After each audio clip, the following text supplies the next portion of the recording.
Vijay Poonoosamy. I'm Vice President, International and Public Affairs of Etihad Airways, which is the Abu Dhabi-based airline. Thanks for joining us. How has world travel market been for you this year so far? It's been great. I mean, Etihad, of course, is still in a growth mode. We are 8 years old. Actually, we celebrated our 8th anniversary last Saturday, and still recognized as the fastest growing airline in the history of aviation, moving from 0 to now 72 destinations around the world, and with 63 aircraft. We're still growing. We've just started Seychelles last week, Maldives, and we are opening up Düsseldorf and Chengdu in December. Next year, we already announced opening Shanghai in March, and in April, we're opening Nairobi. So we are in a very buoyant and sort of growth mode. So lots of news and developments with Etihad, and earlier today you were the only airline on a panel at World Travel Market. How was that, and what were the main themes to come out of that? That was a very high profile, and I was actually very privileged and honored to have been invited to be part of that panel, which was the UNWTO World Travel Market Ministers Summit, which actually gathered on the panel about 10 ministers of tourism from around the world, and in the audience another 50 or 60 ministers plus another 100 delegates of World Travel Market. So it was a good dialogue, and the thrust of it was, I suppose, in a context of economic challenges for countries around the world. Tourism is seen as a key ingredient for growth, for jobs. I mean, already the travel and tourism sector generates 259 million jobs around the world, and we contribute $6 trillion to global GDP.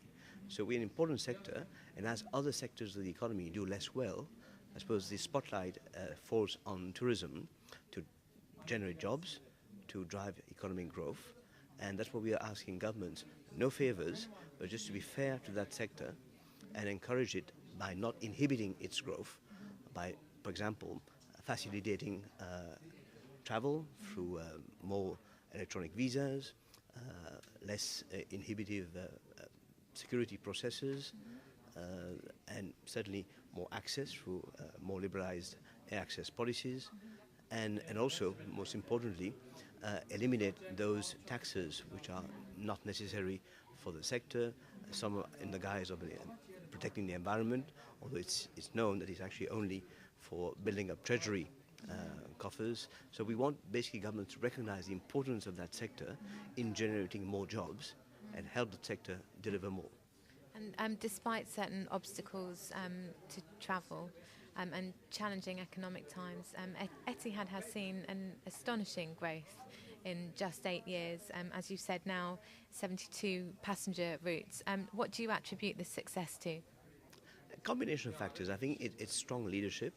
There's now a team at Etihad of about 8,300 employees coming from 120 countries, working together with a clear vision of turning that airline into the best in class. Not the biggest airline in the world, but the best. Sustainable, but also profitable. So supported by the fact that Abu Dhabi itself, our home base, is growing. And when your home base is growing, that generates, of course, a lot of traffic for us. And I suppose for us, the diversification of our traffic is very important. We actually focus not just on the business traffic, we focus on family and friends, and we focus on the religious traffic, on the worker traffic, on medical tourism, and tourism generally. So that mix allows us to actually move forward in different parts of the world as economic or social conditions change. So the fact that we've been recognized as we have sought to be best in class in terms of our best first class, in terms of our business class product, and even our economy, these awards, including the World Travel Market Awards, have actually allowed us to actually get a visibility which is unparalleled. So, and of course, the trick is never to rest on your laurels. Even as you've been recognized as the best, you can always get better.